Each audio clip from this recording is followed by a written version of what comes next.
And my name is Emil Ridevold. I've been working at Saab the last 3 years as project manager for our digital transformation project.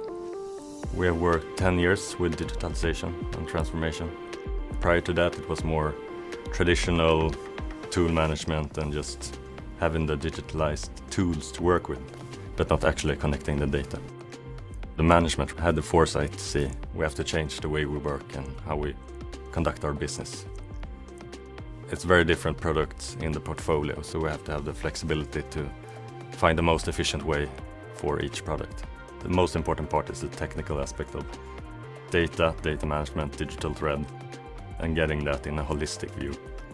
We did 1.5 years of business analysis, just getting to know our own business and how we work and where's the pain points and the gaps in today's processes and tools.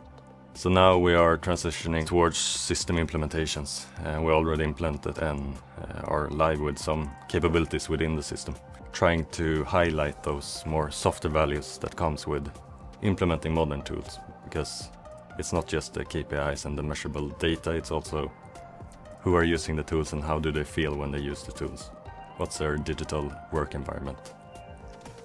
We have been NX user for a long time. That was where we started. And then of course Teamcenter. It's so easy to see the benefits with the new things we're doing in the new systems. We saw gains way above 50% in just managing the data. We're really hoping to grow this project to be an even bigger digitalization project within Saab.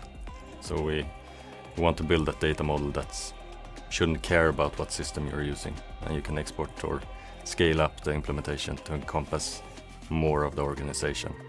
So we are working really close with Siemens development teams to try to learn how we should use the system, but also help them to improve the system based on our needs. I feel it's quite good mutual collaboration. Having the support from the organization, the vision for the project and the longevity of the project and all involved is what's really making it all come together.